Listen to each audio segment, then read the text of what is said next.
everybody, welcome back to Screen Heroes episode 97. Oh my god. Oh my god. We couldn't hit 100 before the end of the year. Not quite.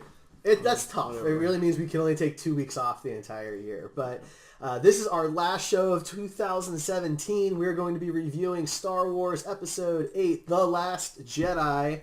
I am Derek, one of your weekly hosts. I have my two other regular hosts with me, Ryan. Hello. And Ray. Hi. And our returning guest, Ian. Hi. Fellow Heroes Podcast Network host. Yes. I had to get it out. I'm so sorry. Hi, everybody. So glad to have him as part of the team. I'm classy. I bring the class to this table. You put the ass in class. Now, Yep. To anybody who's watching this, either on Twitch at twitch.tv/heroespodcast or on our YouTube channel, you might notice that Ray is a little hard to see. She's a little bit lower. I have thrown out my back. It's been about a week. I am in a ton of pain, and this chair is the only thing that quells it. So that's what we're going to do for right now. I'm terribly sorry you can't see my face, but They can see your face. for real, you're not missing too much. It's just like the helmet and then like her The neck. Stormtrooper helmet's like right at your chin. Oh, okay. So we can still see you. Well. Yeah. You're like a floating head like the lady in Haunted Mansion, Madame Leota or whatever. I don't watch Haunted rappy Mansion? Eddie Murphy films. There was a Disney film back in like the early 2000s, mid 2000s. Yeah, no. And he was like 4 then, so. I was 3. I was just born. So we are going to be reviewing Star Wars The Last Jedi, of course. We'll begin with kind of a spoiler-free take, and then we'll break to dive into spoilers for anybody who That do will not not have. last long. No, it won't. Spoiler-free It will take. not. It will not. Yeah. It'll be a quick kind of just opinion. And It's then always just one. Things happen, lightsabers happen, the end. we'll give people a chance to see the movie they haven't. But before we do that, something kind of weird happened that I wanted to bring up. So I got an email, which I'm just now opening for the first time, honestly. And it's titled, "It's Ryan. I hope this makes it to you." That's the subject of this email. Now, you're here, Ryan. Yeah. I'm assuming it's the same Ryan. I guess that it could be a different Ryan. It sounds very Back to but- the Future-y. That So, would be weird. I'm just I gonna- don't remember sending this. I'm just going to read this real quick. So it just says Derek, comma. So not even like hi Derek or hello, which is it's very cold, but whatever. I hope this message reaches to you. A week ago when I was leaving your house after the podcast, something happened.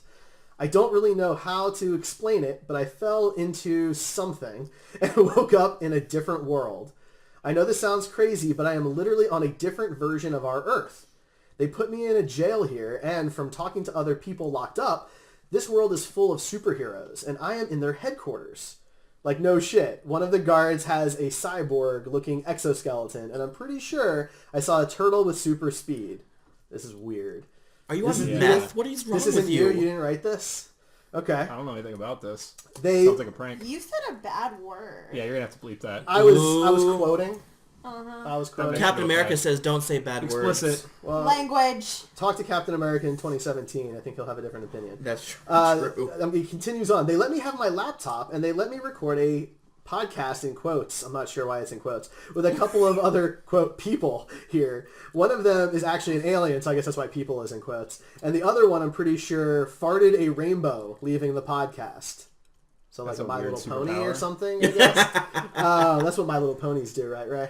Uh-huh. Okay.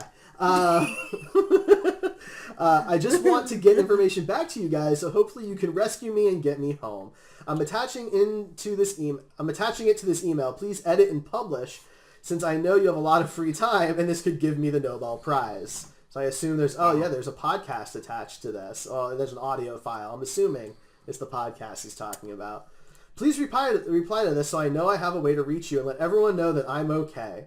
I will do everything I can to get home soon, but if you could get the government to work on a way to travel through space and time, that would be great. Not our Listen, buddy, government. Ryan. So this is very interesting. Maybe this is why, they want to visit the moon and Mars, is really just to get to this other Earth. Yeah, that could Rescue be it. Ryan. I mean, that's just like a Well, bonus. like- It's obviously I'm here, so I have no It's- idea Yeah, this what. is Exactly. obviously- Like, he's very corporeal. He's very like. So you haven't he's here. listened to the audio file yet? I or just anything? opened the email now, so Probably I should just delete it anyway and I've- just be done with it.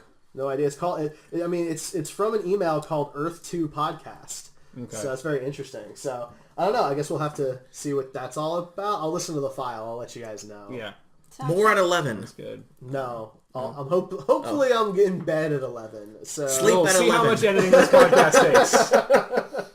all right, well that was weird, but let's continue on. So it is our last show of 2017, so thank you everyone who's listened to all of our antics for the last 97 episodes, almost half of which were in this year.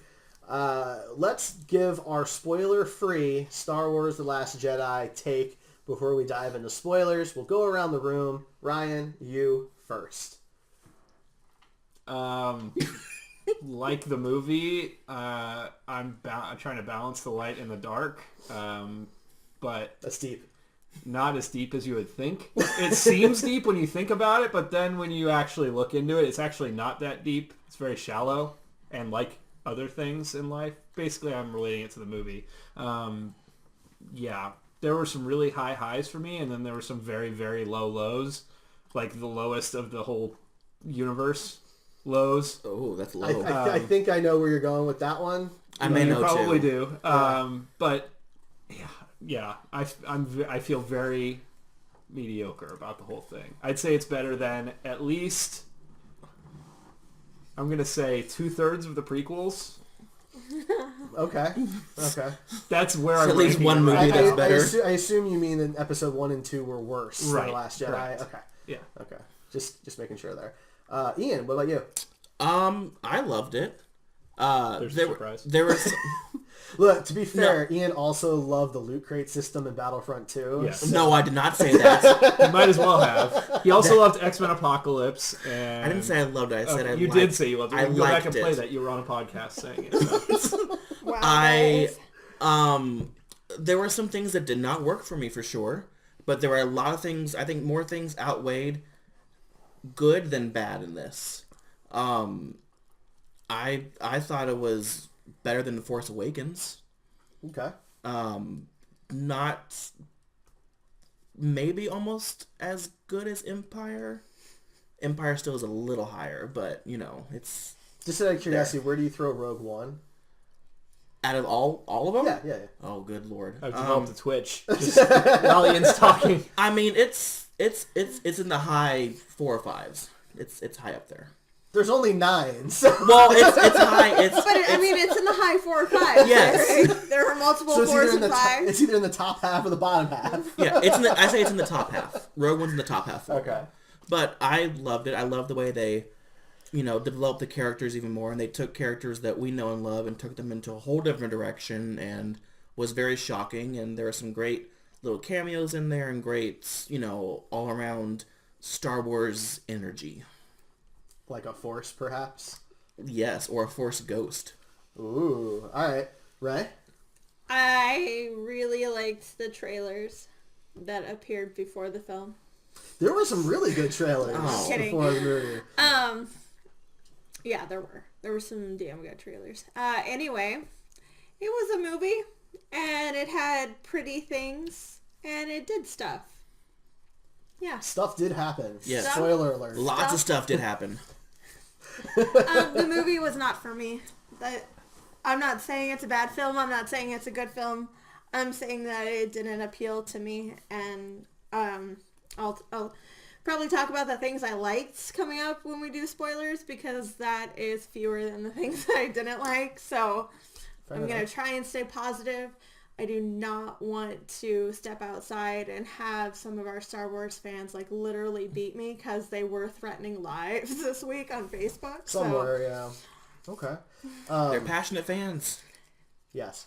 Speaking of the trailers, the previews before the movie real quick, I thought it was an odd decision that there wasn't a Black Panther trailer, that we got Infinity War. Infinity War is overshadowing Black Panther. They're playing a long game. Yeah, but Infinity War is already the most anticipated movie of the year, so pretty much everybody knows that it's coming. I thought it was odd there was no teaser for Han Solo. No, that does not surprise me. What? That's like... It's You're the surprised only me. person surprised. No, it's been done filming for a little bit. They could at least put a 30-second teaser and call it good. That movie, is going to be very difficult for them to actually Oh, I get agree, together. but Yeah, they a probably teaser don't would've have been enough nice. usable footage at this point to cobble a 30-second They could trailer put like together. a blaster sound or something and then solo. No, But they thanks. don't do that in front of films. We always get the 5 or 6 minute trailer. We never get. Well, The Force Awakens did the 88-second teaser. That's that was true. where the Falcon flew up. With That's TIE a fighters little and stuff. different. That was the first Star Wars film in like 20 years. 10. 10 years? I mean, 20s. It going feels back like there. a long time, But yeah, because it was the 10 prequels years. were so bad. Oh, man. 05 was the last one. 05 was Revenge of the Sith. Oh. Yeah. So, okay, so for me, I thought it was fine. It was fine. I think that Rogue One and The Force Awakens were both better. Empire and The New Hope are both better. So this one probably comes in at 5. Is Return of the Jedi better than this? I'm on the fence about that one right now, because Return of the Jedi has a lot of story issues and trying to sell toys issues that The Last Jedi doesn't have.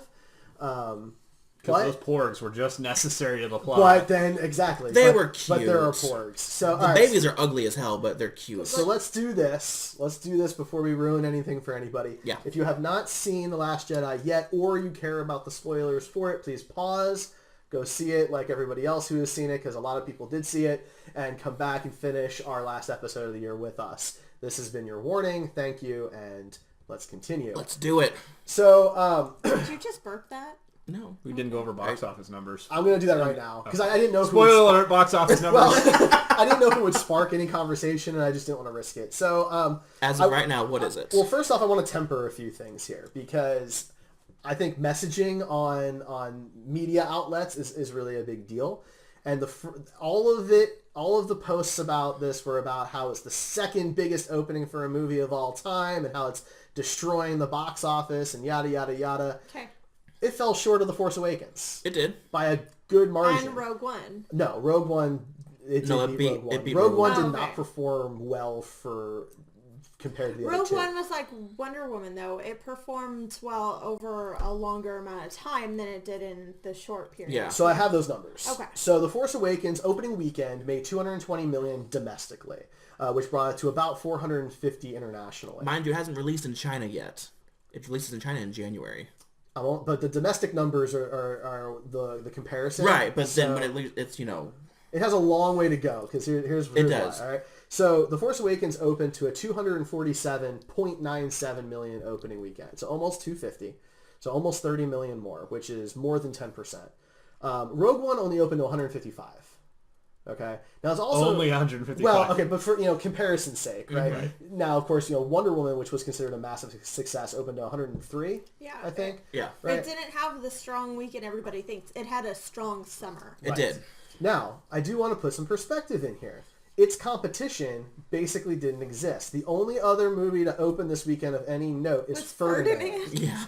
But on the other side of that, there's a reason why Because nobody wants to go nobody up wants Star to Wars. go Yeah. to Star Wars. So it's one of those things where, like, the third place was Coco, which came out almost a month ago, right? So that's its competition. There isn't a lot of other That's movies another to go Disney see. property, so It they're is. fine. Yeah, they're like, whatever. But my point is more of, hey, you want to go see a movie this weekend? Sure. What's out? Star Wars, right? Yeah. There's not much else to go see right now. So in the long haul is where the issue comes in here.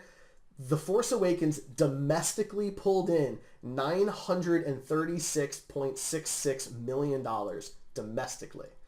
Is that over their Friday, Saturday, Sunday, or is That's that over their its theater full overall? full Okay. theater run. That is a long way to go. It is.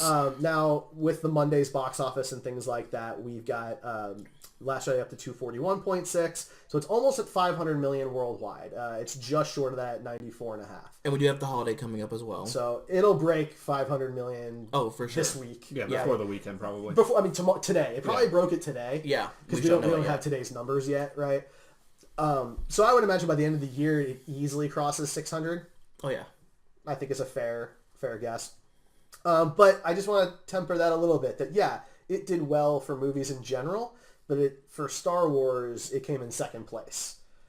Okay, so that's just something I wanted to note. So, all right, so let's dive into things a little bit here. Now, how do you guys want to take this on? I know Ryan's got what he thinks to be probably Do you want to do, like, scene. act by act? Like, first, second, third act?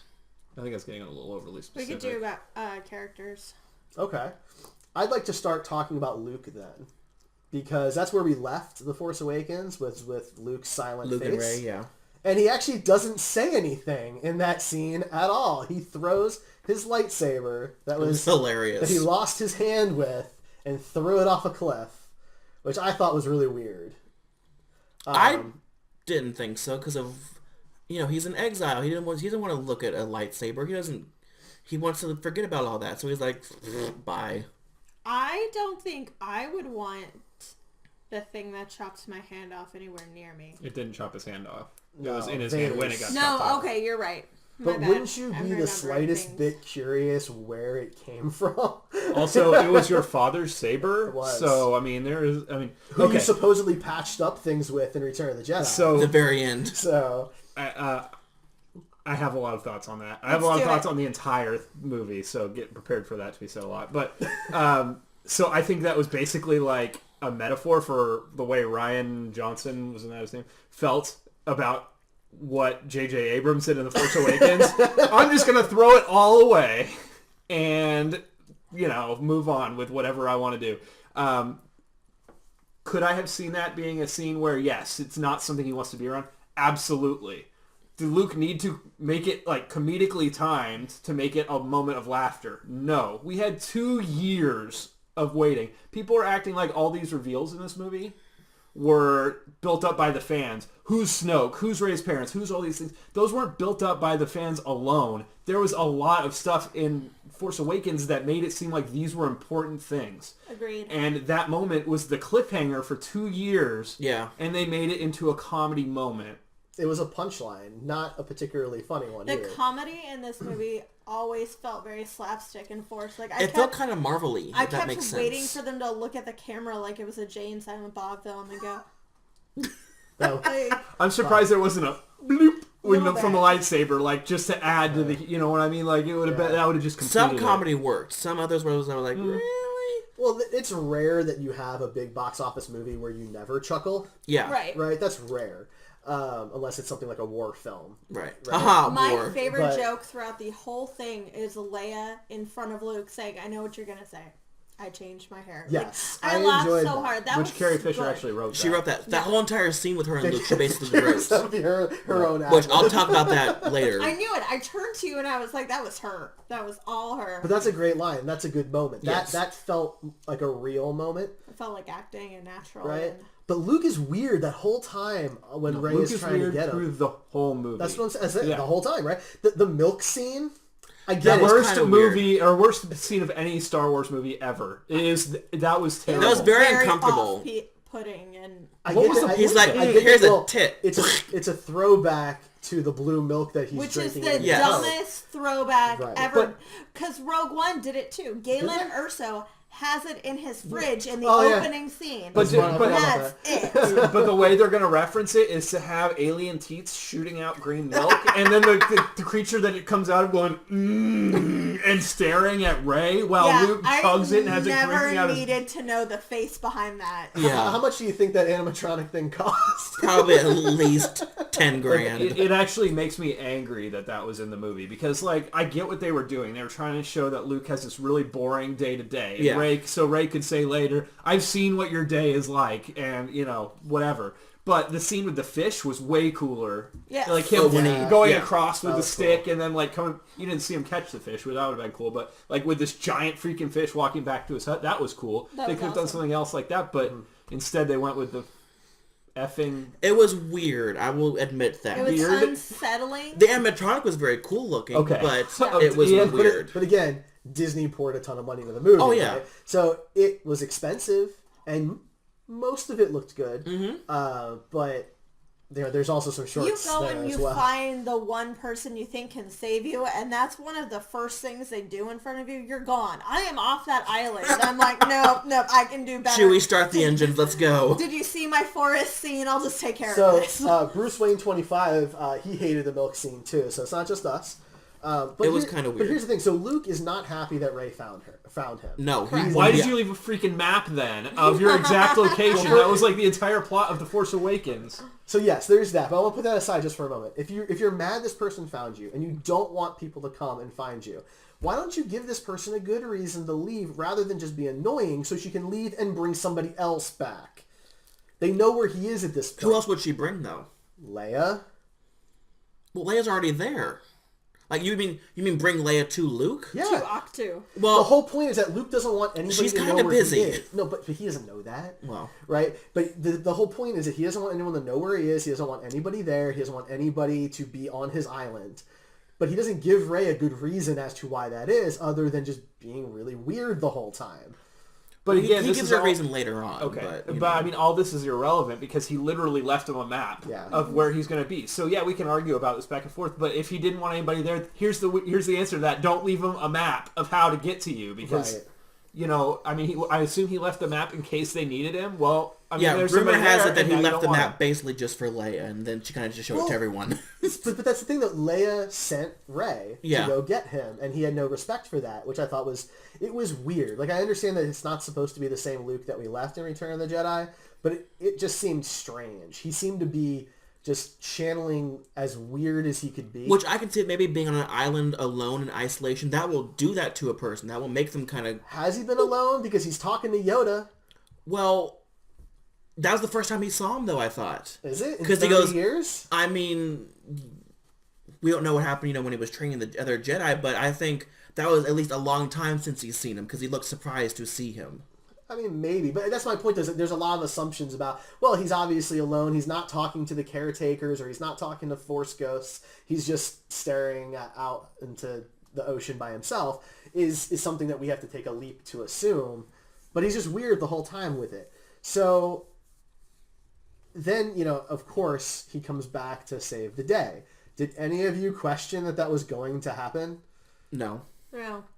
No. Okay. It's in Luke's character. It's in his nature. But it's also in storytelling, right? Like, that's the most normal storytelling thing to do.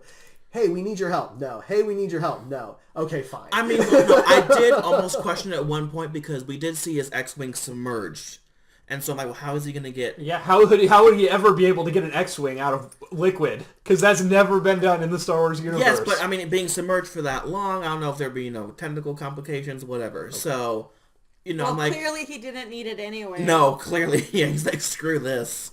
Well, and that X-Wing is only shown on screen to try to get you to think that he actually showed up there. And when he shows up on the salt planet, your first thought is, well, how the hell did he get there? That's what I kind of thought, too. That's why they left the X-Wing. Yeah. No, I thought the point of the X-Wing when I saw it was that somebody was going to raise it out of the water, and it was just going to be like Empire. Oh, I thought so, too, at one point. I'm like, is that person going to raise it? Well, sure. I think we were supposed to assume that we were going to see Luke do that and get in it and fly away to go help. Oh, I figured once we saw Yoda, I thought he was going to do it again.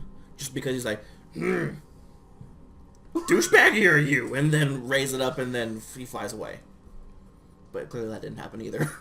I had some issues with Luke's return as well as his force projection.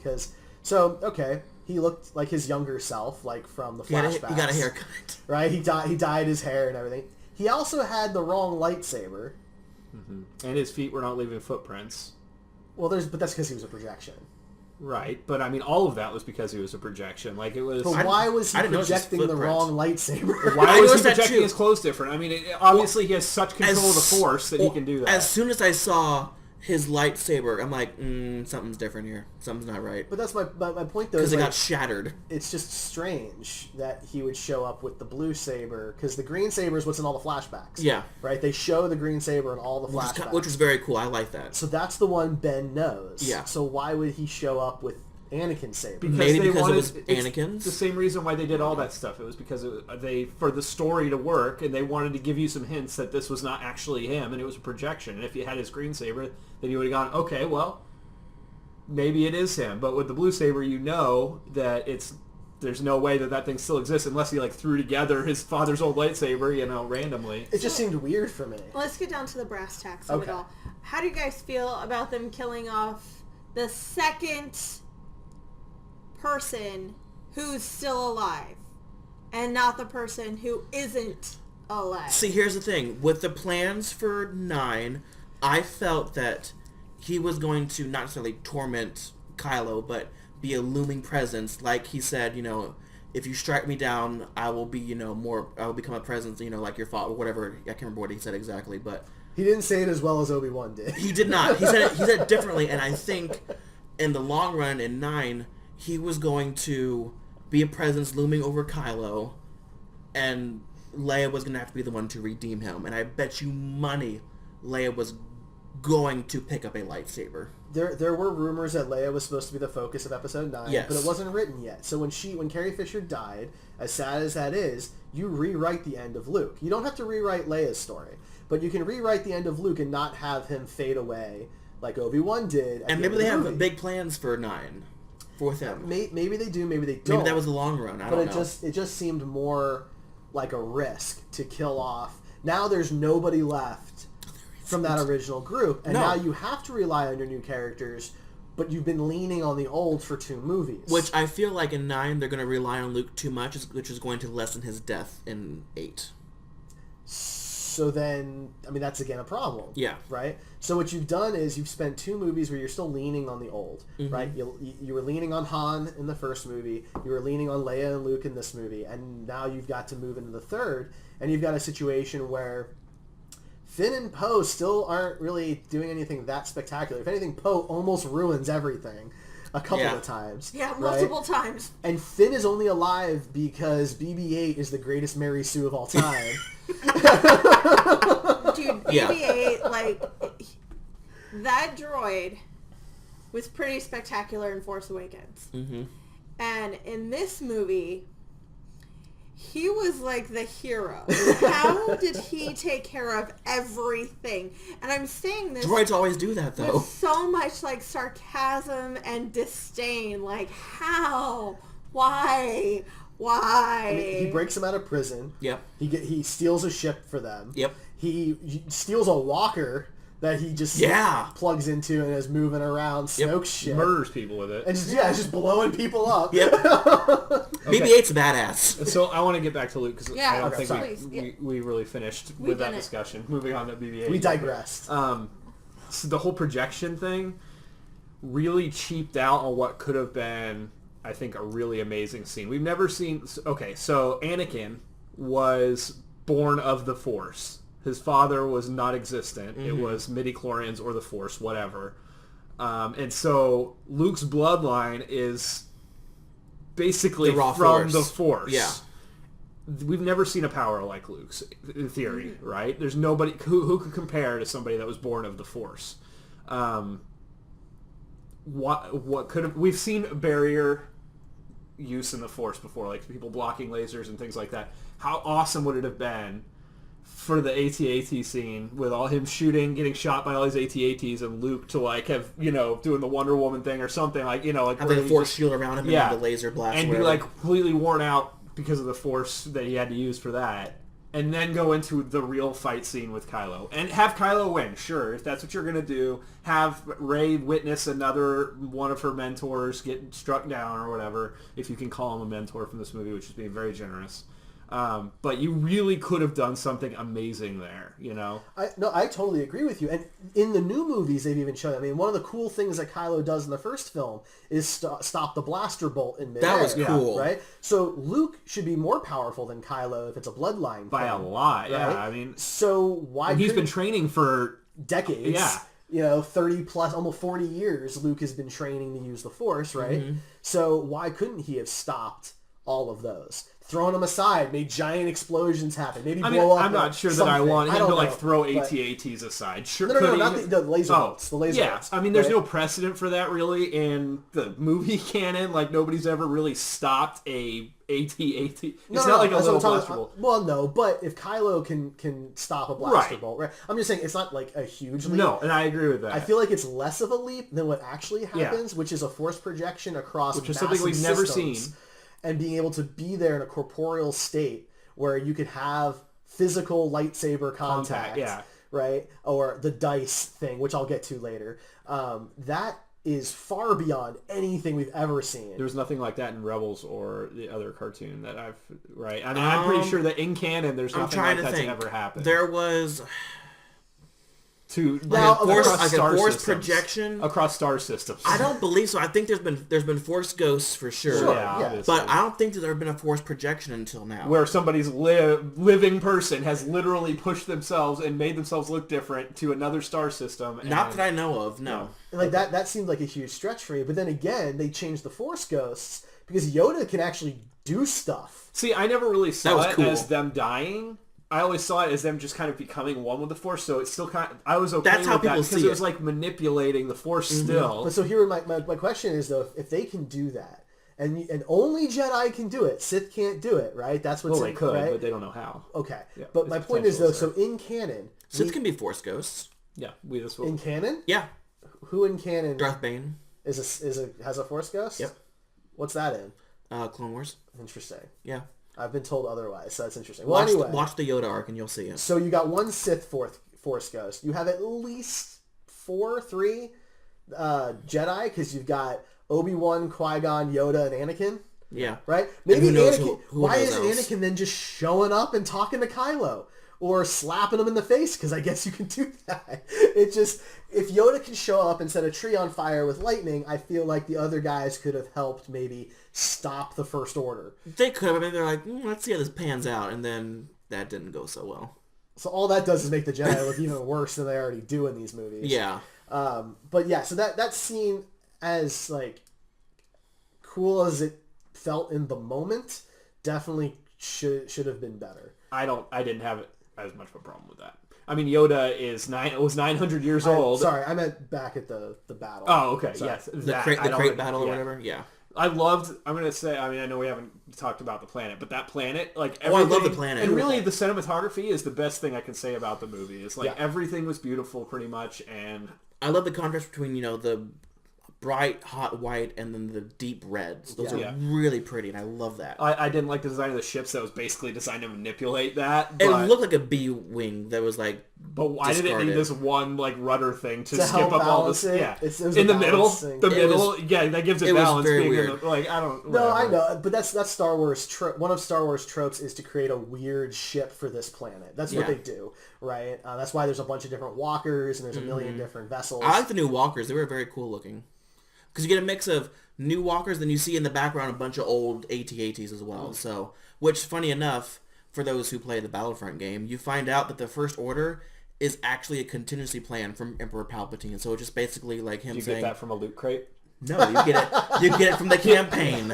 Here's a little Easter egg if you unlock this loot crate No, for $5. you get it from the campaign. But you find out that the First Order is, basically a branch off of the Empire. So that's why a lot of things look the same. I just assume that because it all looks exactly Oh, I the didn't. same. I mean, but I'm like, are they just followers of Palpatine? But then you find out it's like legit. If Palpatine dies, then a new thing happens. Yeah, I kind of just assumed that they were just the continuation of the Yeah, Empire. I kind of did too. But now you get just change the name. an official canon.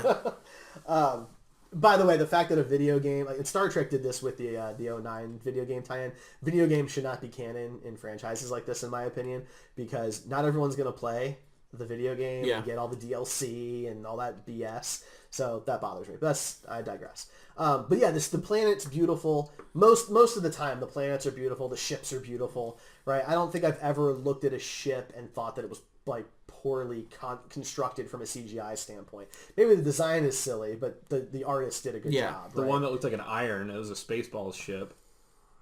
The iron? Yeah, there was one that looked like an iron, like you iron your clothes with. That was an actual iron.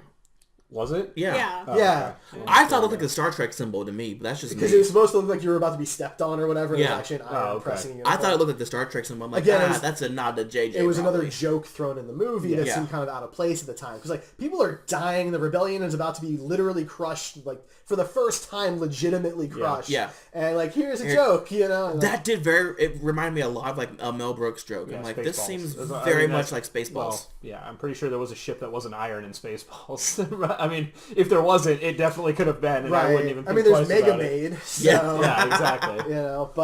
but yeah. So the planets were beautiful. The ships were good. So if we're going on characters, so we did Luke. Let's go on to want to do Leia. Sure. Leia was great, minus the scene in space when she finally uses the Force. When Oh, I she becomes love that Space scene. Superman.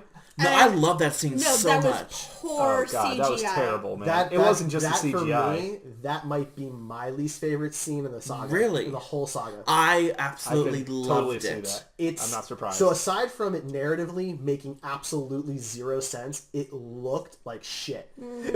It looked like the Matrix Revolution. See, It would have looked better if somebody had taken a Leia doll and yeah. you could have used like a sideshow collectible of her and it would have looked better. You know, like I didn't. I loved it. Why did you Maybe- love that? Can you maybe explain it, Maybe it we'll was understand just it better? me, my inner Leia fanboy, going, "Holy I shit!" think that's what it was, but that's she why is I want an explanation. actually using like the Force. Like I was so happy to see it. We knew she was Force sensitive but she in should be Empire. dead. Well, we don't know how space works. Okay, though. yes we do. Well, we actually no, do. Science tells us exactly how Because space Guardians of works. the Galaxy, they had And I had a people problem with that, breathing too. in And space. somehow that scene, which was made several years ago, was better. it looked I better did and not had mind more it at all. emotional I was in awe of the fact I'm gonna- that they had Have you seen the third Matrix movie? a long time ago. The fight scene that's a It was a rip-off of long, Dragon long time Ball looked exactly the Like, same.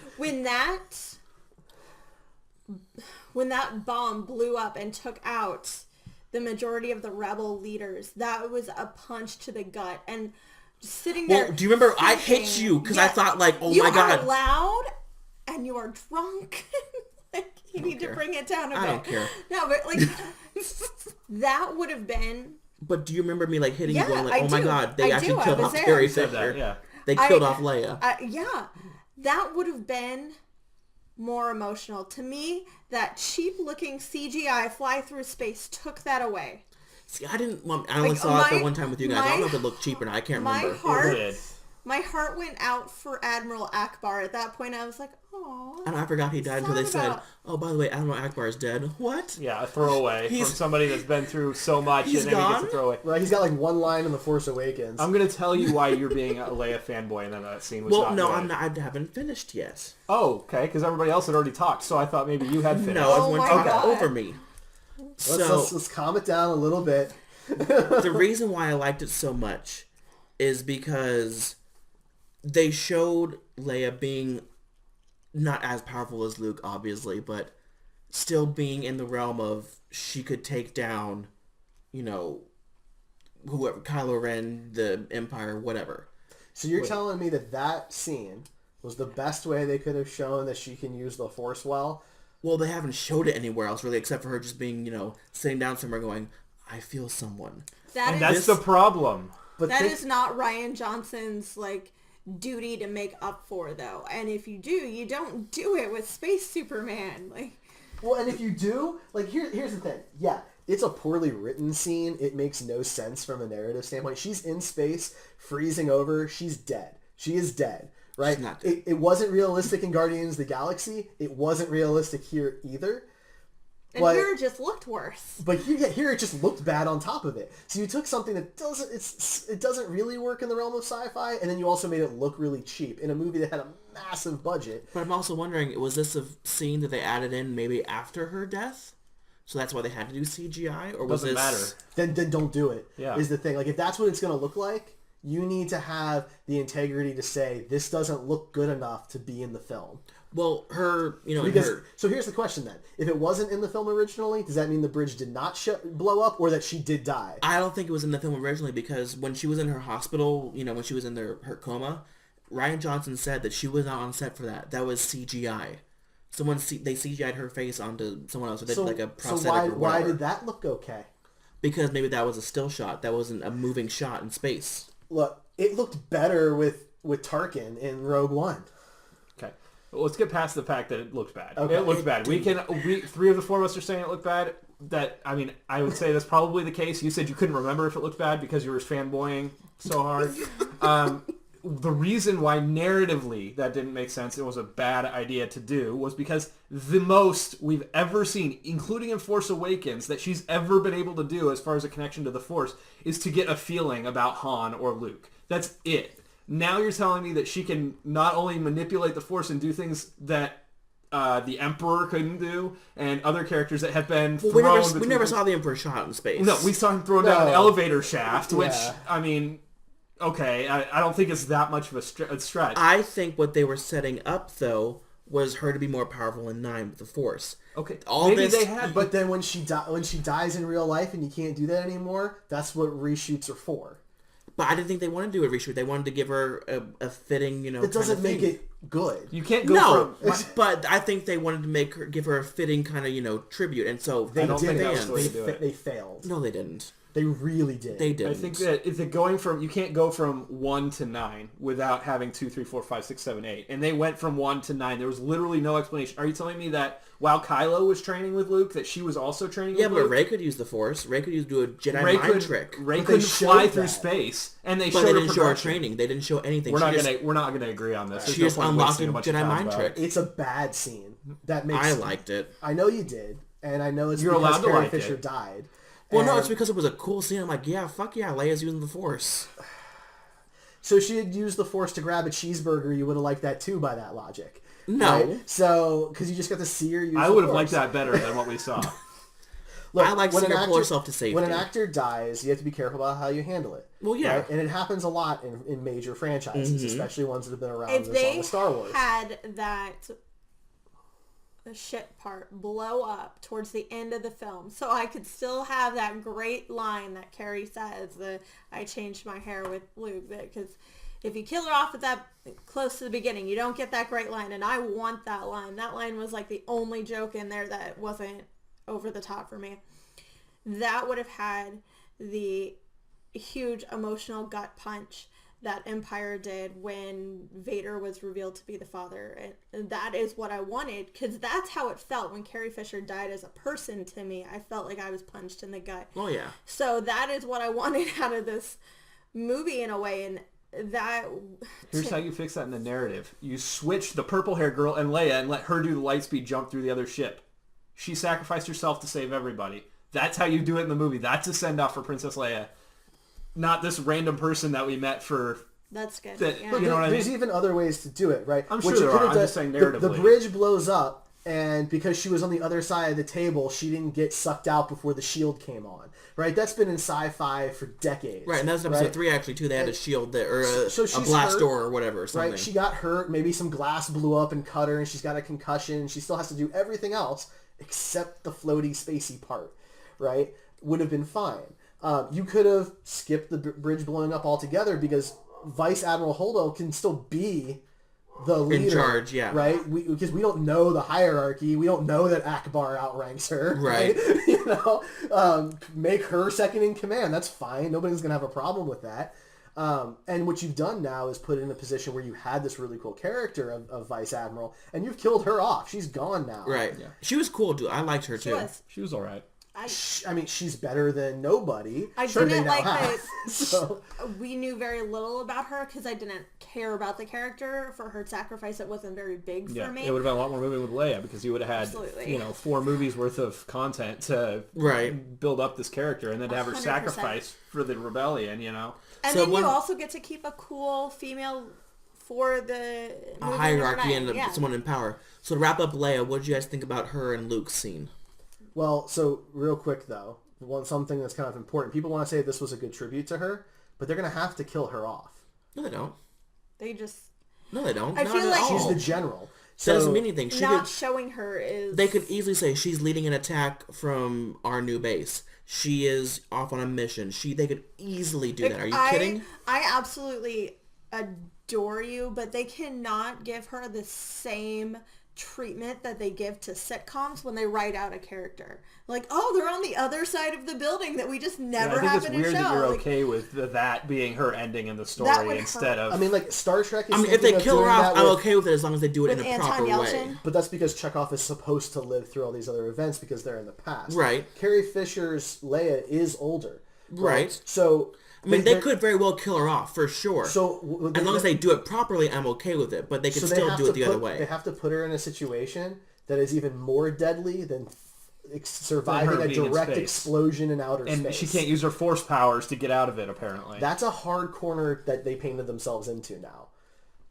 Well, they have a plan for it. We don't know what 9's going to be. But we they do have know no that plan for 9 wasn't anything. written when this one was produced. 9 wasn't written yet. Right. So they have to figure 9's that out. not now. written now. JJ No, he just just pitched pitched it. like Yeah. 2 days ago. It's like partly written So or whatever. the movie's not written. That wasn't the original plan, but they kept the movie the way it was after Carrie Fisher died. They have to explain why she dies now. Ryan Johnson, my thought is that he did the stuff he wanted to do, and he's like, I don't have to mess with these He characters gets his own anymore. trilogy now. Yes, Yeah. I don't have to mess with these characters anymore. Let JJ figure it out. But okay, so the scene with her and Leia was a sweet scene. I love that the Her and joke. Luke, sorry. It's a great scene. I loved it. The dice are totally lame. That is faked nostalgia. That is not actually there because none of you remember those dice being in the Millennium Falcon. I do, because Chewie hits his blaster on it. In this movie, No, in the episode 4. you remember that. Yeah, because remember they were dangling sparkly. Yeah. No, I swear to God, I do. Fine. You remember I that would've- detail? I would have been okay with it if it had been like his blaster. I didn't know they were or something, dice, but I knew you they were know, that was sparkling I more was and hoping dangling. it was going to be his jacket. That would have been okay. Like something that was more iconic for the character. The dice. I mean, I'm a hardcore Star Wars fan, so yes, I knew that there were dice on the Millennium Falcon, but they weren't ever like a point in the movie that was something that I was attached to. Well, that's my point. It's fake nostalgia. Yeah. Right? They weren't something of Han's that were ever shown to have any type of value. To him, I or would have anybody, thought it was much better to do the jacket since that was what he was wearing when he died, A, and B, it was what he was wearing when they made up. Right. And that to me is more emotional than... I would have rather have been his old jacket. I do kind of That wonder would've been why they did cool. the dice, but I'm like, oh, maybe it's because Luke touched the dice and then, I don't know, but... That's my point. So it was this faked forced nostalgia that I'm watching there going, A million okay. people have Han Solo blasters and jackets. Nobody has replica Yeah. dice. Right. That's kind of my there is point. somebody producing them now. trying Yeah, to catch of it. course. Yeah, Because course. now For they sure. matter, right? Because But they've been in before 3 they shots. And they'll did probably it. have some significance in the Han Solo movie, which Yeah, is... I'm sure they'll do that. But see, that's retroactive nostalgia. It is. Nostalgia, right? So my point is, like, this movie... One of the arguments I've had with people about this movie is everyone wants to say this is some big departure for the saga. And I don't see it being any different than any of the other movies. I think Rogue One was more of a departure than I this see was. taking maybe a few more risks than the other ones, Like... with character development and killing off characters. This one did feature more Pokemon than any of the other ones.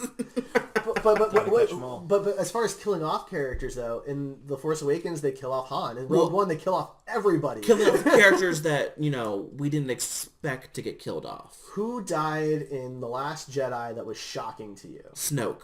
I was not expecting him to get killed off. Okay, so those reveals that Snoke and Rey are literally nobodies was ridiculous. That's not a reveal to me. And unless your big drawn-out plan here is to make Kylo not the Darth, but the Emperor of this, then I feel like you're failing with those. Like...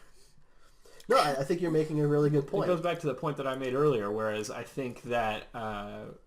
The Force lost my Awakens set it Yeah, up. yeah. The fans are, they're saying, oh, the fans built up all these expectations and did all the fan theories and all that crap. But no, J.J. Abrams set that up because he kept making in the script comments about Rey's parents and Snoke. They gave you no information on, but you know that he's like the leader of the First Order, so he's got to have some big backstory or something. And now that fans are disappointed when you find out that Rey's parents are nothing. I'm pretty sure in our Force Awakens podcast, I said that I hoped that she would not have parents that were of any significance. Yeah. But I'm disappointed because I didn't expect that, and I think that the way that they led us into that, to thinking that it was Which, to be fair, that could be retconned in 9, but... It could be. But I think that would be cheap, and I think that, Anything that 9 retcons from 8 makes 8 even worse. That's true. Yeah. Unless Kylo was just, doing a whole mind trick with her, or not mind trick, a mind game with her the whole entire time. What, to Snoke's try and... not dead? Well, not Snoke. No, Forget her Snoke. I'm parents. talking about her parents. At this point, the Snoke payoff that we all kind of wanted to see him be a bigger badass. Like, I don't care that these people aren't connected. I don't care that she's not a Kenobi or a Skywalker.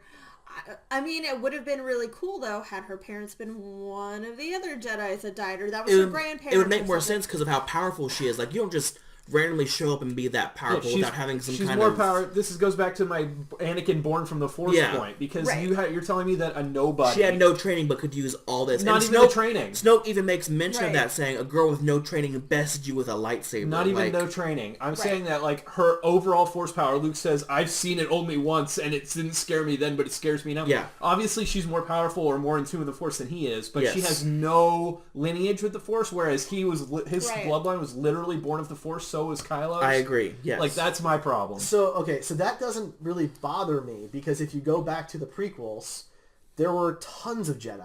Hundreds, thousands of Jedi. That were more powerful than Luke and Anakin? Well, I'm not saying that, but it's hard to put them on like a canon scale, It's really right? not, But though. Mace Windu and Yoda were incredibly powerful. The Emperor was incredibly powerful. True. We don't know, would the Emperor have beat Snoke?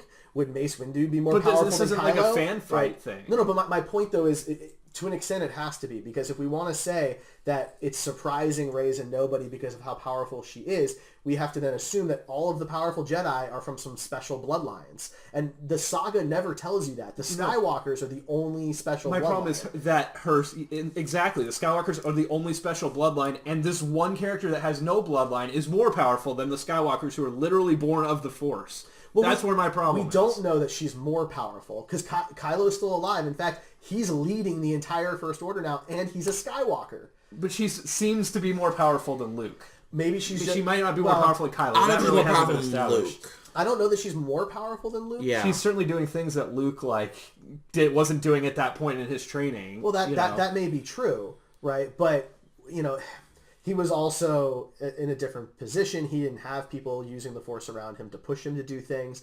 He didn't have his mind pried open by a not a Sith, a bad guy. She didn't even realize that the Force was a real thing in Episode 7. No, I know, but my point is more that there is nothing to say that Luke has to be the most powerful, right? If anything, he should be less powerful than Anakin, and Ben should be less powerful than Luke, because the bloodline gets thinned out as it goes down. I guess I would put it I just assume that they're all on a fairly equal power level, but it doesn't matter. But if you want to base it on bloodlines, that's how bloodlines work, right? So if you don't want to base it on bloodlines, then Rey could be equally or more powerful, because it's not based on bloodlines. The end of the movie is a throwback to that anybody could be a Jedi. Right, but this is the only movie where it's like every other movie was about at the very end who uses the Force.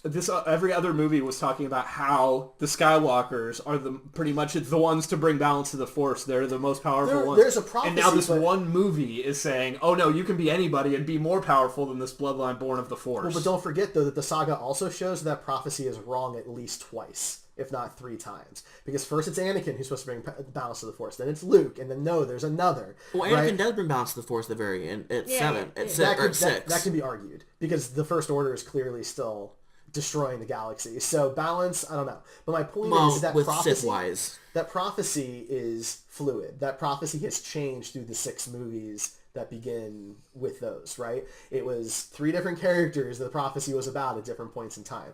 So maybe the prophecy is now about Ben. I don't know, because people want to say that it's this big departure, but literally the most powerful person in the galaxy right now is Kylo, and he is a Skywalker. But she's nobody.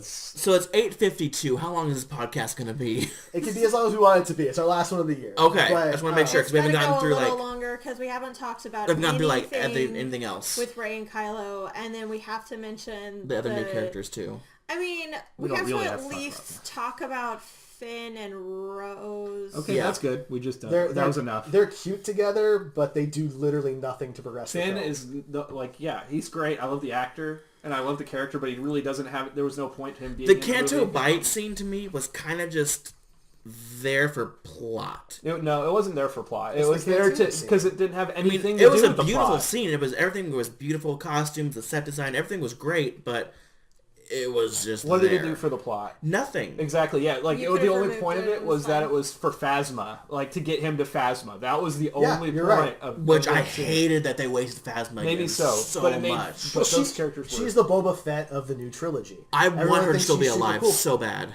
The actress, Christine, is great. She's awesome in Game of Thrones. This is not anything about her. Yeah, Gwendolyn Christie is fantastic. The character is just... She did more cool than The armor. Force Awakens. She's just in different armor. That's the only thing that sets her out. It's like Boba Fett. There's no reason these characters should be put on a pedestal. They actually haven't done anything in the movies. I mean, okay, so I can argue that with you, for her at least. What has she done in the movies that's any... In the She movies- let them take or get in the... And the movie's thing not a of whole Force lot, Awakens. but She gave up everything. she does have canon other things that happen with her in books, and she has her own little mini comic series. But it's still considered canon, so you have to count it. I'm not saying that those things don't count. What I am saying is it's the movies that make $1 billion, not the It does, books. yes. So the average fan does not read the books, No. right? So you have to take her at face value. And in the movies... Yeah, in Force Awakens, All she did doesn't was do crap. allow them to destroy the Starkiller base. In The Last Jedi, Saga. at least she does a little bit more than The Force Awakens. I'll give her that. But I'm still hoping that, like, her armor is fireproof and she's except for alive. the giant hole in it. Well, maybe she can have a burn scar or something. She has to be dead. Does she? They can't just bring her back like they did Boba. Please don't. Like, it's... Well, if Leia can turn into Space Superman, then I'm sure... But she's nobody. Like, she was also raised up is from... she? She is not special. She was a stolen child, just like everybody else, and she bought into the First Order Yes. bullshit, since everybody else is cussing. Yeah, I we're figured done. I'd We're join in. finishing the year off strong. It's fine. And she dies. She was bested in a fiery battle, and she dies. She got a cool battle scene. I will give her that. Sometimes, It wasn't really that cool. Sometimes that happens. Sometimes you die in battle. Yeah, and that's Like, fine. She has to be dead at this point. You can't bring her back in It episode 9. cheapens it every time they bring somebody back. It truly does. No, I agree with you. And she has like a really cool line on Game of Thrones. She's still alive there, so she still gets a paycheck, people. No, yeah, and that's the thing. It's nothing against her. It's not an actor problem. It's a writing problem for the character. There's just nothing for the character to See, I do. don't know why though they wasted her. Like that could have been. She could have done so many cool things, but they wasted I her. honestly don't think there needed to be a reason for her to look different. She didn't need the chrome. She didn't need the cape. She is the only one The out there. reason There's why- nobody else. There's no other captains of the stormtroopers Well, there's that a get reasoning to dress why like behind that. the chrome. It's not explained in the movies, but there's a reasoning But behind again, the see, chrome. that's a problem, right? If you want to do all your explaining in the books, you gotta tell people that. Which I do. I do agree that it would have been nice to know that she took the chrome from Palpatine's yacht because she is so much in favor of the Empire and the First Order that she crafted her armor out of that. That's why it can deflect blaster bolts because Palpatine's yacht could deflect blasters. You know what? And Han Solo has a black wife in the books. So let's just stop talking about the books and start talking about this awful plot hole ridden movie. So the Finn and Rose storyline literally does nothing for the plot because they completely fail. It was an excuse to get Benicio del Toro in the movie for really no reason. And he at was all. a terrible... So bad. What was the That point was- Is of he a him having droid or is lisp? he a person? Because I wonder if he's he's a always going person. to be the droid because he has that tick. Yeah, but he also stutters. I mean, that would be the randomly. most advanced droid in the entire galaxy. Right. They've never been So- shown to have droids like that. No. I mean, it would be... He could be a Cylon. Yeah, the character choices for his character were kind of lame. I get that he's essentially he's the real villain of the movie, right? Snoke was not the villain. It was he was the one that was there that was to show the characters that the good people do the same thing the bad people do. Right. And, whatever. I think they could have handled that a lot better. I mean, that was the message they were trying to show. The good guys buy guns from the same people the bad guys buy guns from, right? Yeah, and that's a real world thing, and it's a problem. Don't get me wrong. Yeah. But addressing it in a 2-second scene, in a part of the good movie guys that didn't even need to be Are also there. not destroying entire planet systems, so let's weigh out the that also lesser didn't of work evils. so well either. Yeah. But he was a complete waste of space. Going back to comparing Guardians of the Galaxy, he had the same amount of screen time as the Collector. And he was way better as a 10 collector. times better. I know Benicio del Toro just wants to be the awkward, weird guy in every film he's in. He does those. He makes those choices, and he did it here, and I was just like... I didn't buy it. I bought it as the collector, but that stutter was not, it was a weird thing for me. I didn't get... A weird the, acting choice. Yeah. Ryan Johnson wasn't like, you should do that. Yeah. Now, for Poe actually bothered me quite a bit because he went from, the hotshot, real, face of the rebellion, getting promoted at the end of The Force Awakens, to not giving a damn about hierarchy in the military at and getting all. demoted in the first, 5 minutes of the movie. Yeah. But is that because this takes place literally right after Force Awakens? Yeah. Do you think that's because he's so, kind of still angry about what happened with the First Order destroying the Republic He's like, I'm going to destroy you. Maybe it is, maybe it isn't, but it kind of ruins the character for me. Because in The Force Awakens, he's a hero, and in The Last Jedi, he's just a meddling... A hotshot flyboy, as Hollow calls him. He's a meddling little kid who almost derails the only plan that the rebellion has to survive because he has a hunch and doesn't like the Vice Admiral on a personal level, right? You know... He has no evidence for anything that he believes. He risks their detection by sending off the pod with Finn. He gets most of the bombers killed. He gets all the bombers killed. Speaking of the bombers, to retreat. Really, the Republic is using bombers in space that are supposed to drop bombs down onto something. Where are the I don't think that's how space works. Where are the Y-Wings at? I assume they don't have those anymore. They have A-Wings. Yeah, but I just assume, like, the Y-Wings I know were supposed to... I don't even care about that. I care about the physics. Yeah. Bombs don't fall down in space, guys. Star Wars bombs do. In Star Wars, ships do sink. It happens in almost every battle. And that bothered me. This was actually the first movie where I noticed that, and it bothered me. Oh, it happens in all of them. I'm sure it does. Yeah, when they start blowing up, they all blow down. down. They blow up down. Yeah. Yeah, they all blow up. I see what you When mean. it shouldn't, they should stay level. Or like blow Star out. Trek. I mean, well, but Star Trek has some of that stuff too. Like in Star Trek 3, when the Enterprise is about to blow up, like it tilts. Like the idea is that I get it. If the ships were all pointed at weird angles, it would look silly and confusing. I understand. But the bombs were a little more egregious because of how specific that scene is. Yeah, and how integral it is to the whole movie. And Rose's whole character, I mean, and Poe's character, like, it's integral to a lot of things. Well, I mean, let's also talk about how the Dreadnought, which is supposed to be a fleet killer, has a giant hole in the top of it. If the Death Star does, it's not surprising. You're gonna hate me when I say it. Oh, here we go. If it's in the books, I don't care. No, it's not in the books. Is it in the video game? Yeah. Don't care.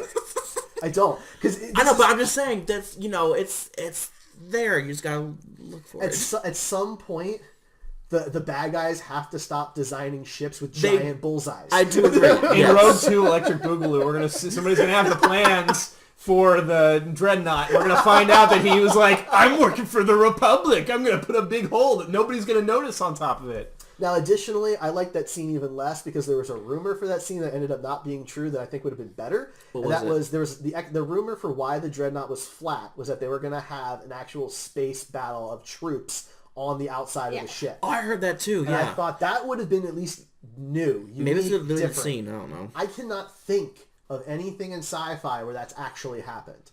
And that would have been something very groundbreaking that would have looked cool and unique. I say it happened in the Clone Wars TV show. That doesn't... I mean, it counts, but it's not cartoon. like... You can animate it. Like exactly. a live action. Like a live action, yes, I agree. Because, Star Trek did it in the animated series in the 70s. Yeah. Right? But I mean, in live action, like real people and... That would be cool. Yeah. That would have been really cool. It would have been fun. Did you guys like the dynamic between Poe and Hux in the very beginning? No, I thought that was okay. So I have mixed feelings on That was dumb. Poe, They it want is him in to be Poe's the character new to make Solo. jokes like that. Like he made the joke about, do I start talking? Do you start talking? So in Force Awakens, so I was okay with that to his character. But the problem with that for me was, do phones exist in Star Wars? And putting people on hold? Like, is that a thing in Star Wars? Nobody's ever said it, but he made jokes about it. Right? Like it was a little colloquial, I think, was the real issue with that, was that it was very normal conversational dialogue. And then he made a mama joke. Yeah. I enjoyed Hux. Never mind, I was going to say something quick. I liked him a lot. Like, I'm sure you were, because... I am so happy with Hux's character because he's like one of the first characters that does the job for me. But he's just very one-dimensional. Right, but I don't care. Like, he is acting it so that I hate him, and I do. He is the only one getting the job. I'm supposed to love Rey and Finn and Poe, and I'm supposed to have weird tingly feelings about Kylo from what my Twitter feed says I should. I don't know.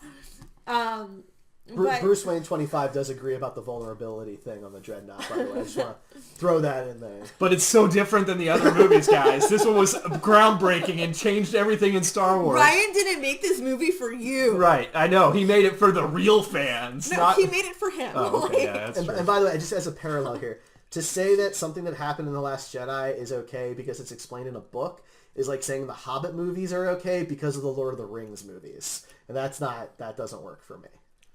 It's got to be good on its own. It has to.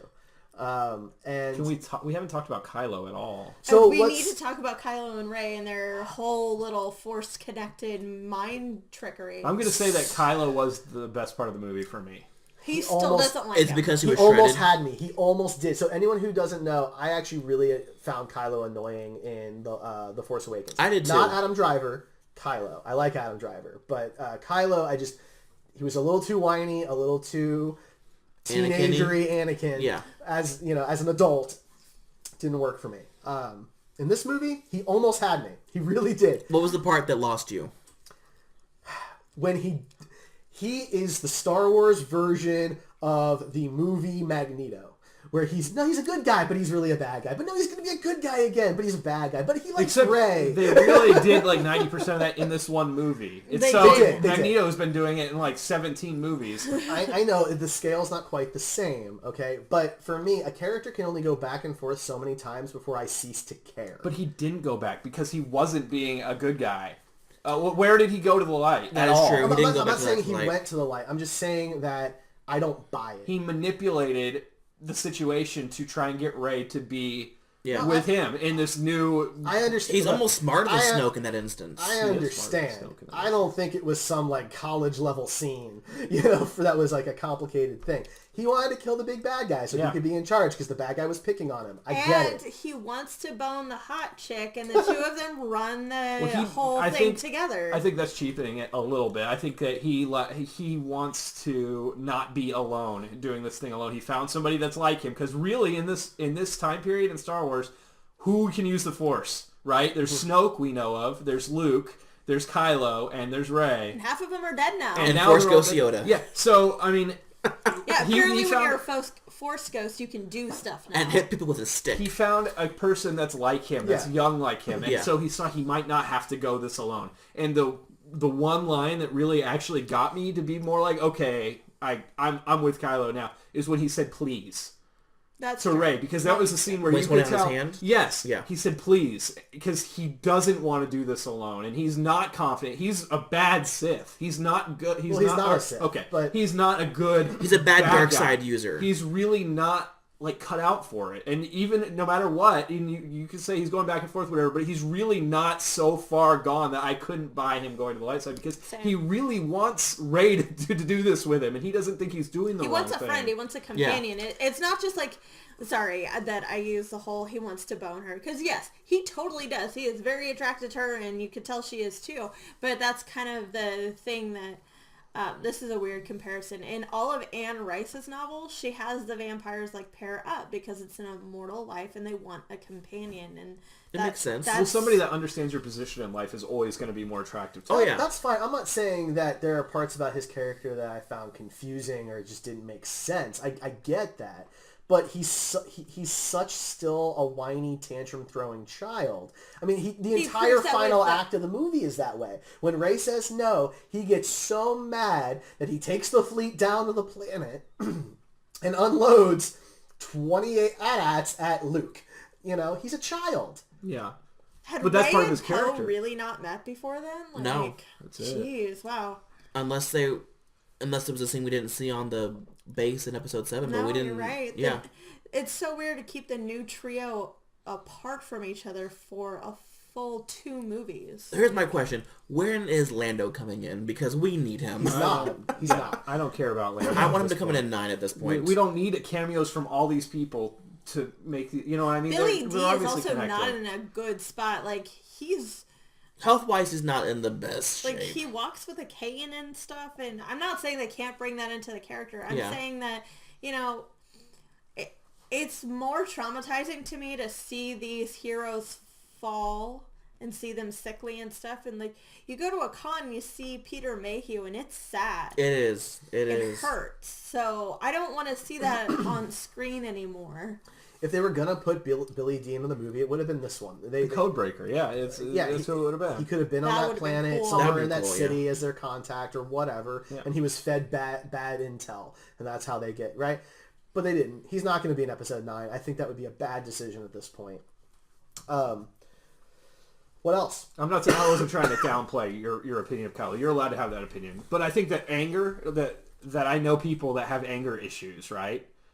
In real life. I've had anger issues in the past. And when I'm angry, I get really focused on whatever made me angry. And I don't think that's so unbelievable. He is No. whiny. It's not unbelievable, but It's just hard for me to buy into him as a villain. The villains in Star Wars, for the most part, have been pretty solid. You've got Vader, you've got Emperor Palpatine, right? But they couldn't do that type of character again, though. That's my point. They couldn't do that, something different. He now has to run the entire First Order alone with no apprentice. And he has Hux. Hux is very... Yes, very Hux is like, right? I would betray you in a minute. Maybe that's a departure, but I just don't... Like, I'm having a hard time buying into that being a threat. So I really enjoyed the scene where they killed off Snoke. I was one of the ones that clapped in the theater. I thought that entire scene from start to finish, like him bringing her in as a hostage, I thought that was cool. It was very reminiscent of Return of the Jedi. Everything about it, though, like Snoke holding her there in that grip and her just screaming in pain. Like, from start to finish, that whole scene... Probably my favorite scene in the whole movie. It was very cool. Fighting off the guards, like, so I love that scene. I loved Kylo and Rey teaming up to fight the Praetorian guards. Yeah, and it's like they just straight up murdered. But I still kind of wish you would have gotten more from Snoke, because they did build him up from 7. This should have been in 9, totally. Oh, yes. Because I wanted to see him destroy more and kill more. Because you could see him use the Force. He used Force lightning. He is a dark side user. We just don't know of what extent. And I like seeing Andy Serkis do his stuff. Oh, yeah. He's a great actor. So seeing him around makes me happy. Mm-hmm. But think more about that scene, though. As when I came out of the movie, I was like, man, that might be the best lightsaber battle in the saga.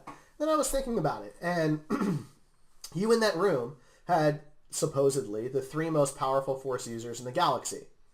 And once Snoke is dead, neither of them use the Force.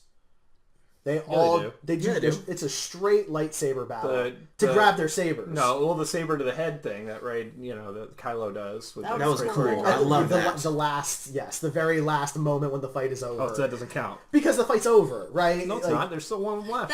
It's like when the bricks fall in the Matrix nitpicky thing. Yeah, I think that's a little nitpicky too. I think it was just a very beautiful scene. I loved it. Okay, apparently I'm not allowed to have that opinion. No, so. I didn't say that. That's my opinion. That it's very nitpicky of you, Jesus. Shouldn't the two of them been able to pick those guys up and throw them all out of the room? But then we don't get a really cool lightsaber battle, and I would have liked lightsaber battle more than Force user battle. That's fine, but if they hadn't done the lightsaber battle, you wouldn't have known that. Right? So my point is, if the lightsaber battle hadn't happened and they used the Force to knock all those guys out... Well, plus you haven't seen Rey use her lightsaber, really. You saw her cut a rock in half. Ooh. I want to see her kill someone with it. But does that help the story along? Yeah, because it shows her, using a lightsaber. It shows her, But why is that important? The only other lightsaber user is Kylo. So because it goes on to 9, that's why it's important. But we don't know that it goes on to 9. You're making an assumption about a movie that's not even written yet. It does. I bet you money. Here. That's not the point. The point is... You guys heard it. Ian's going to give Derek money. A bunch of money, yep. I didn't say a bunch. I just said money. Pay off. The point is I'm talking about the character development in the movie that we have, not a possible unwritten future film. And in this movie, we're supposed to know that these two are very powerful Force users, and the reason Snoke and Kylo are so interested in Rey is because of how powerful she is, and Kylo and Rey don't really take advantage of their abilities in that scene. They're clearly outnumbered. And in previous, Star Wars stuff, they would have used the Force to do that. So maybe that's the departure. They didn't use their abilities. I have a very nitpicky thing about Rey. This is as nitpicky as I will ever be, and it's because Rian Johnson is a man, and he's never had this happen to him. She dove in that water in the Sith hole. The Sith hole. The dark island's dark hole. Butthole. Yep. With 3... very tight ponytails. Yes. She comes out with one, and it is messed up. It is not messed up from water. It is beautiful and perfect. It's and slick nice, back and everything. And it looks really good. Yeah, that is the only explanation for her hair like that. Clearly, he's never had long hair and dove in a pool before. Was that a vision of her? That is as nitpicky as I am going. No, because her hair's like that for the rest of the film. Maybe she saw their vision. She's like, I like this style. That scene also... Have you guys ever had long hair? No. You don't know what it's like to dive into a pool and come out with hair like that. It does not look that pretty and nice, and that's not how it works. So that's as nitpicky as I am going to be. I didn't get to say much about the lightsaber battle. I want to say that that scene taken on its own, yes, I think that's probably one of the coolest scenes involving a lightsaber. in Star Wars. But calling a lightsaber battle is a little weird because they don't ever actually like fight with lightsabers. They fight everybody else that's not using lightsabers. That's true. They literally don't fight lightsabers. That's a good point. Also, you're going to tell me that Snoke, the supreme leader of the First Order, didn't expect that maybe a Force user with a lightsaber might, I don't know, come and attack him someday. And so he doesn't have these guards that are trained to take out people that have basically no training with the Force. Are these the Knights of Ren? So there's rumors that they are, but you'd also think that they would be more capable in a fight too. Also, why wouldn't you say that? Because that was one of the coolest threads dangling from Episode 7 for me, and we never heard anything about him. And they did kind of hint again that the other people that went left with Kylo. I do wish they would have explored those more were obviously the Ren. Knights of Ren, but we never heard anything out about anything beyond that. But yes, that scene was very cool. I didn't really love the idea of the whip things. No, that was weird. Whenever the The fans whip were like, sword. a lightsaber whip, in fan fiction and everything, I'm like, that's the dumbest thing It I've ever reminded heard. me of Iron Man 2. Yeah, it was not a good idea. It was because it was a whip, but then it turned into a sword. It was, Right. It was like Pacific Rim, that sword. It that was like, yeah, or like yeah. Ivy from Soul Calibur. It was a whip and then a sword. Yeah, you're right. Star Trek had that fencing thing where it kind of like the sword came out like a whip, and No. they didn't use it as a whip. It came up in parts. Like it built- Tetris. It built itself. I kind of liked the whip sword, but that's just me because it can That dual was Susan's wield. sword. I liked it. Yeah. So the last thing I want to say before I'm done here, the animals were damn distracting. I've never, ever, ever seen a movie where they tried to build a universe so much and they spent more time on the background than needed to. Like the teat milking animal. The porgs, the Voltexes, Now, I'll say and the Faldiers. the porgs actually had a legitimate reason why they were there for a lot of it. Not for all of it. But on that island, in real life, there were puffins all over the island. Right. And they put the porg over the Yeah. puffins to kind of cover that up so that, it kind of... But they also Wait, could wait, have wait. removed it. So they legitimately, it was cheaper for them to just put CGI on top of puffins. Than Apparently. to remove That, them. I mean, and then they're obviously, like, like- oh, we see puffins, so we're gonna create our own kind of puffin. Apparently, I'm guessing And then there were porgs. puffins crawling all over Luke's lightsaber, almost turning it on, which I actually thought I did. That was funny. I'm like, I was like, I oh, hope no. they kill it. I hope he activates Oh, it. don't touch I it! did have that Don't moment touch like, it! they're gonna do this, really? And then Chewie eating one, I was like, oh my gosh, they did it. Yeah, They did it. That was a little dark. that was I wish very he would have funny. just I love eaten that. it Yeah, but the scene right after where the porg is looking directly at him and making Yeah. him that is stuff No, that I you wanted didn't to- need. I wanted to eat That it, It's very look Disney. back at him. It's very Disney of them. That was distracting. Look, But the Vulpinix or whatever they were, the Crystal crystal Foxes. But they Vulpix, yeah, they were cool. At least they I had love them. use They to were show cool. them the exit of Yeah. the that's cave. my thing though. Can But- you guys name another Star Wars movie that used the animals so much? Like the porgs Ewoks. had a purpose. But you no see now you They're gotta be a careful living there. sentient Yeah, being. they A have rancor. they have a society with technology and a language. Well, they don't have technology, but, But I mean, define technology. they have. They have handmade weapons. That's technology. Bronze Age technology. the Faldiers, That's the definition of it. the Voltexes, and the porgs, they all had purpose. They all were part of the story, but that was like, why? Yeah, we didn't actually have to see Luke shoot some womp rats back home. He just said So, it. yeah. No, but there It were is like T16. dewbacks and Yeah, but that was part of the problem with the special editions, right? Was that they added a bunch of that stuff. yeah, that's true. It was distracting. It wasn't just a in the corner of your eye thing. It was everywhere. Yeah. See, Not I the like the whole crystal thing. fox. I think they were very pretty. I like the crystal foxes. How they look and how I feel about them emotionally Is means different, nothing yes. to how they belong in the film. Honestly, I didn't care about the porg. Like, the porg were fine. I Yeah. thought it was going to be much worse than it was. Yeah, but, that's fair. And the crystal foxes were fine. They were in, one scene. I Now felt that- like the cat horse things, whatever you those were I unnecessary. I But, can't of remember course, what that they whole call them. scene was unnecessary. Right. So That whole I planet. did like how Rose connected with them, but other than that, Rose seemed you know, to connect with everything. That was Yeah. my major issue with her. She just kept having flashbacks to her horrible childhood, and I was like, I get it. You have more backstory than Poe and Finn combined, sweetheart. But I think she's adorable. I love Rose. I can't wait to see what happens. I with like her. her. Oh, I I did- do. yeah. I think they need more than one female per saga. Yeah. I really do. Nope, that's all you get. I am so one and happy that done. it's also not a white brunette. Like, Yeah. Representation matters, and I love that because her sister is also, But the problem is they took the two main minority characters and gave them the one Nothing, plot thread yeah. that meant nothing to the story. and they put them together. Like, now That's my point, she though, definitely right? ships. And, Like- and it made the movie a half an hour longer than it needed to be. Oh, the movie's so long. The movie is so long. it's the longest Star Wars that's been made, right? It felt like Return of the King, where there were spots where like, oh, okay, so this is where it's going to end. And then it kept going. I thought when Luke and Leia, had their scene together, and then he walks out, they were going to kind of, The music was going to swell there. And they swell, would and then he was going to look out into the distance, see the walkers, and see Kylo staring him down, and then end. So that's a good point to get to, is that when I left Force Awakens, I was really excited about this movie. Me too. When I left this movie, I was just like, okay, it's not that I need a cliffhanger at the end, but there was nothing really left to solve. Like, everything, Snoke was dead, They did a whole trilogy in Luke. 2 films. Yeah, I mean, Kind of. they might as well have with a 2.5 hour long movie. It's basically like 2 movies in the one. one thing they got to, kind of, I guess, wrap up would be when Leia says, no, we have enough to build a rebellion, which would be, They don't really need to rebuilding the wrap that up rebellion. though, because then you just know, okay, now they're going to rebuild the rebellion. I mean, do we need to have her like playing Age of Empires, like going here? We're going to have some it is rebellions where- over here and over here. It is where we left off Return of the Jedi.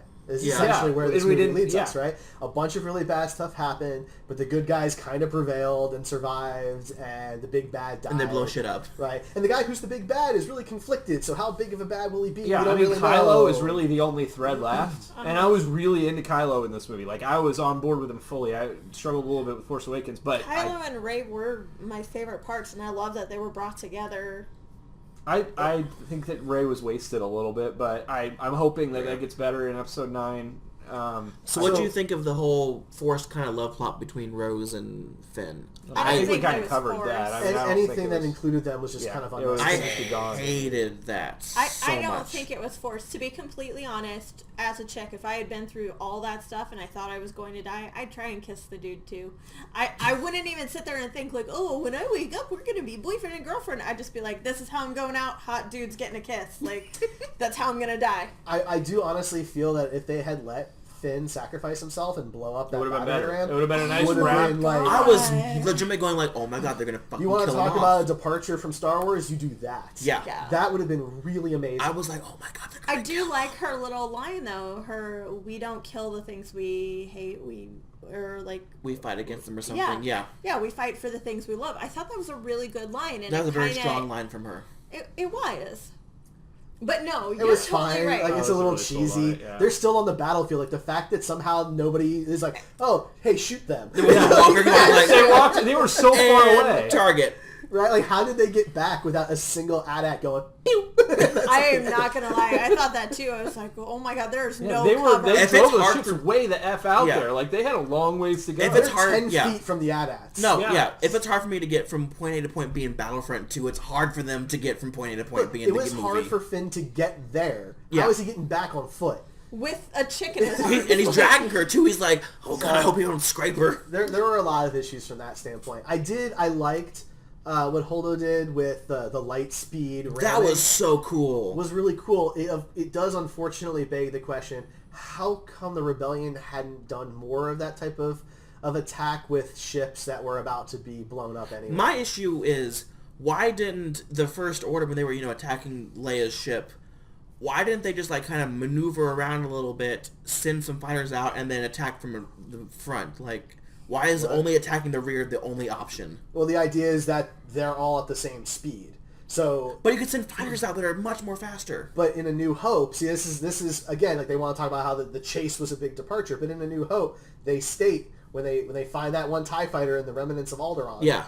that, oh, it's just a short range fighter, so it has to have a base to go back to, right? The TIE Right. fighters can't go very far. Right, but they weren't that far away from the ship, They were were they? far enough away. That's the premise of the whole chase. See- So you can either buy into that, or you actually have to throw out the entire Maybe I main missed plot that. of the movie, because the entire movie is predicated on they have to outrun the First Order until blank. Right. Right. That's the entire premise of the film. So if you can't buy into that, then the entire plot of the movie falls out. All right. Yeah. I did think Holdo's jump to light speed was cool because, he jumps and there's silence. There's no noise, nothing, and then a huge explosion. Kind of like how the seismic charges were in episode 2, but better. It's time for grades. Yeah, so I'm coming up on 3 hours of podcast tonight. My voice is shot. I give it a C-. Oof. C- from Ray. Ryan? We just talked I'm going to guess Ian's is an A+. You're wrong. It's in the A's for sure. I'm going to say it's a C. A solid C for me. Ian? An A-. Yep, nailed it. So when I came into this, I really had it at But it's a minus. I had it at a B-. And when we talk about movies, my grade usually changes from the beginning of our conversation to the end, one way or the other. Right? With Thor Ragnarok, it went up by the end of our conversation, and I was much happier with that movie after we talked about it. Which I'm really glad about, by the way. This one went down. So you went from a B+ to what? No, I went from a B-. Or B-, excuse me. To I'm gonna give it. So I'm trying really hard here. I think I have to give it a C as well. Yeah. I think that's a fair grade. It's not the worst Star Wars movie, but it is nowhere near what a lot of people are making it out to be. Like this. So that being said, what do you guys want to see from 9, real quick? Like your top 2 things or whatever. What do you want to see in 9 that Donald Glover. you what did you age did him up. what you didn't see in 8, or what you want to see either retconned or just completely changed? I want to see more lightsabers and a Kylo Ren resolution. If that's killing him off, or if that's having him go to the light side or whatever, then that's so be it. But Kylo Ren is, like Ryan said, the only dangling plot thread after this. Mm-hmm. I'd like to see Poe and Finn finally kiss. I'm Woo, woo. tired of the moment. Gays in space. Yeah, didn't they say they were going to feature a first LGBT character in this? Which was Holdo. Yeah, it was in the books. No, it was.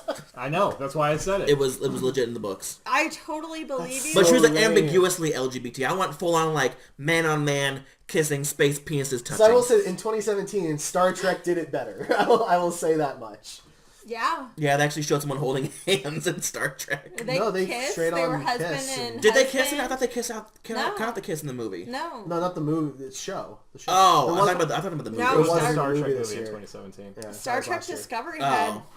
Discovery both- has 2 gay. I haven't seen it yet, couples. so I don't know. So. Well, 2 gay couples, too. They're in the Was there another party scene. Oh, yeah. The time loop. Yeah, there were 2. Well done, Star Trek. So, just saying. But, Anyway. I mean, for the next movie, I assume... Remember, it's directed by J.J. Abrams and written by him, so you gotta go with that. Yeah, I assume Rey, along with Luke's Force Ghost, are going to train some new Jedis. Didn't see they made a possible time jump in this one, so... Kylo is going to throw 12 more tantrums, and the rebellion will be almost on the verge of collapse. That's what's going to happen. Oh my god, I'm surprised they made it What? this far. I'm thinking that they're going to build a giant super weapon. The Empire is. No. And that there's going to be a small imperfection in it that allows the rebellion to destroy Or it's like it. halfway into It's going to be construction. way different than any other Oh, Star yeah. Wars movie that came before it. See, this is what's so great. So, okay, let's think about this. A lot of people want to call The Last Jedi a departure from Star Wars, right? But let's look at the original trilogy. You had A New Hope with a giant death sphere that they blew up, Yeah. just like The Force Awakens. Yeah. Then you had The Empire Strikes Back, where there wasn't a big thing like that, but there was a cool ground battle with some type of ground speeder at the last base of the rebellion Yeah. where they were trying to hide, which is just like The Last Jedi. So I'm going to guess Ryan's right. No, what I'd really like to see is I'd like to see Rey finally crack and go to the dark side, and Kylo to kind of be redeemed and come back to the light. And That would be cool. a They really both cool. become gray Jedi. I want them both to That'd be end up cool. with each other's lightsaber, and yeah. Actually, really, I want Rey to make her own lightsaber Right? out of her staff, because she's obviously feels like more comfortable with her staff, and I want it to be yellow. See, I think she'll make a double-bladed lightsaber. I want her to be maybe with Bastila, Luke's. basically. Bruce Wayne 25 gives it a B-. Okay. Last Jedi. Generous. Generous. I think that's a really interesting idea. I think it would be cool if her and Kylo do become kind of these gray Jedi in the middle, because then the Skywalker family would finally bring balance to the Force. And after 9 movies, they could finally pay off Yeah. that story. After, After 30 they plus destroy years, the, they can do giant it. super weapon. After, of of course. course. Well, And I have mean, a ground battle. that's what Poe's job is. And they're going Yeah. to team up with the Well, Porg. see, the Second Order will be building the giant Death Oh, Sphere, okay. and Kylo will get mad about it, and then he'll want to team up with Rey to stop them. Gotcha. Yeah, that's... It's like, the Second Order? This is the First Order! We were first. Will there be a montage? I hope so. With Kylo and Rey training together, it'd be great. There's going to be one line dropped about the Knights of Ren, and we're never going to see anything else about it. No, it's in the books, right? Yeah, it's in the books. It's in the game. All right, guys, we're done. All right, I thank didn't you. get to say mine. Oh, you didn't? No. You talked a lot. Just because nobody wants to hear it, Ian. Oh my god. I thought your answer was just it's in the books. No. I'm going to In say the he wants movie- Carrie Fisher to get force powers. No, she already had that, so Obviously, Superman. in the movie, I would like to see, one, how they do handle Princess Leia not being there. That is going to be very huge for Star Wars fans alike. I would like to... General Organa. Thank you very much. Excuse me. I would like to see how if they do incorporate the Knights of Ren again, because they were cool, and they were, each one was very unique looking, and we didn't get any really mention of that in The Last Jedi. It was just like, you look ridiculous, take off that mask, and that was it. And then I want to see what happens with Rey's journey with all these new characters that we've seen, because they were put through, some stuff through this movie, and so how they handle it going to the future will be very interesting.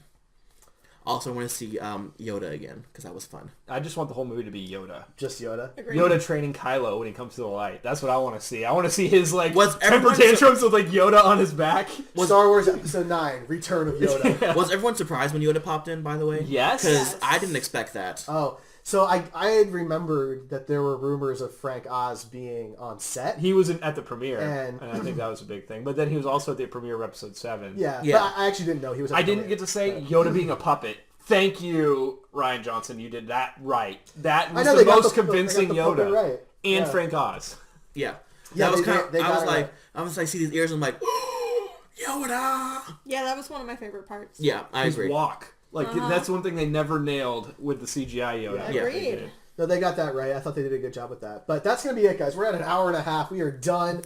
This There's is a lot it editing for you. for 2017 of Screen Heroes. And I'm not going to edit much of this. I'm just going to let it roll. Oh, cool. And thank you, So everybody. for season 4, we're going rated R. Can we do it? Oh, yeah, let's do It it. doesn't have to be rated R. Just be fluid. Don't be overly vulgar on purpose. We know. But look, we We're going to be more vulgar than we were in the past. perhaps.